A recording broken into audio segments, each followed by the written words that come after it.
حضرت مولانا ابراہیم صاحب دیولہ دامت برکاتہم کا اصلی اور واقعی تعارف ان کی دعوت و ارشاد، زہد و تقوی، درس و تدریس، اتباع سنت اور وعظ و نصیحت سے معمور زندگی ہے۔ مولانا محترم کا تعارف سورج کو چراغ دکھانے یا چاند پر غلاف ڈالنے جیسا ہے۔ جو ذات مرجع خلائق ہو اس کے مقبول عند اللہ ہونے میں کیا شبہ ہے۔ اللہ تعالی ملت کے اس دردمند کی حفاظت فرمائے اور اسباب قبولیت میں برکتیں عطا فرما کر ان کا سایہ عاطفت عافیت کے ساتھ تادیر مقدر فرمائے۔ محترم دوستو، مولانا ابراہیم صاحب دیولہ کی پیدائش اپنے آبائی وطن دیولہ، ضلع بھروچ، صوبہ گجرات میں 25 اپریل سن 1933 میں ہوئی۔ آپ نے قرآن کریم ناظرہ اور دینیات کی ابتدائی تعلیم نیز فارسی کی تعلیم اپنے وطن کی بنیادی درسگاہ مدرسہ تعلیم الاسلام دیولہ میں حاصل کی۔ 5ویں جماعت تک کی عصری تعلیم بھی پرائمری اسکول دیولہ میں گجراتی زبان میں حاصل کی۔ آپ کے والد مرحوم نے آپ کے درس نظامی کی تعلیم کے لیے اس زمانے کے گجرات کے چند گنے چنے اداروں میں سے دارالعلوم اشرفیہ راندیر سورت کا انتخاب فرمایا۔ آپ نے انتہائی محنت اور جافشانی کے ساتھ علم حاصل کیا۔ زمانے طالب علمی ہی میں آپ نے چند ساتھیوں کو بوسطہ جیسی کتاب بھی پڑھائی۔ مولانا ابراہیم صاحب درسی کتابوں کے ساتھ ساتھ خارجی کتابوں کے مطالعے کا بھی شوق رکھتے تھے۔ آپ نے راندیر میں قیام کے دوران کئی بڑے بڑے اساتذہ سے شعبہ عالمیت کی بنیادی کتابیں پڑھیں۔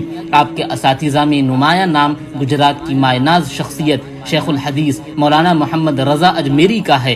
آپ کو اپنے اساتذہ سے خصوصی تعلق اور محبت و عقیدت تھی اور آپ کے اساتذہ کو بھی آپ سے بے پایہ محبت و لگاؤ تھا۔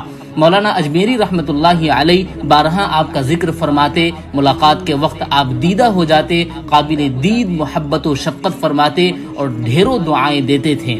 طلب علم کا شوق اور تحقیق و تلاش کے جذبے نے آپ کو مدینۃ العلم دیوبند کا رخت سفر باندھنے پر مجبور کر دیا۔ دارالعلوم اشرفیہ سے دستار فضیلت اور سند عالمیت حاصل کرنے کے بعد آپ نے سن 1954 میں ازہر الہند میں داخلہ لیا۔ آپ وہاں ماہانہ 20 روپے بطور فیس جمع فرماتے تھے۔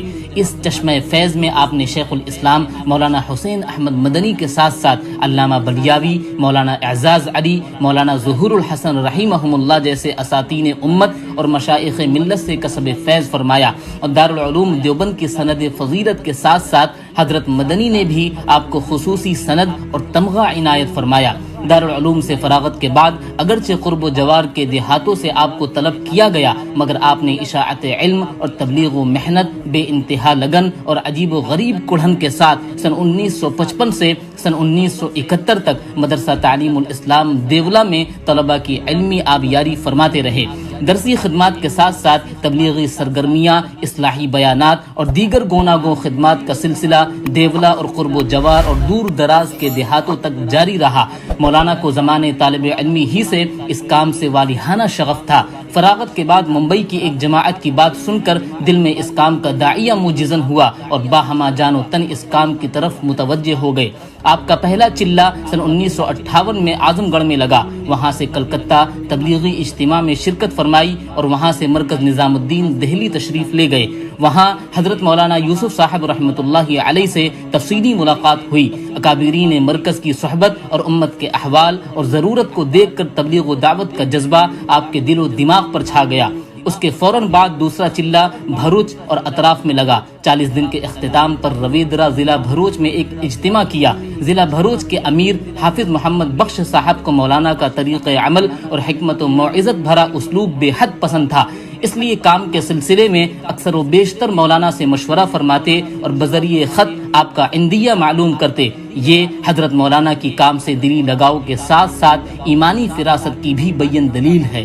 سن 1966 میں 7 ماہ کے لیے عراق اور شام کا سفر ہوا اور اسی سفر میں آپ پہلی مرتبہ حج بیت اللہ سے مشرف ہوئے۔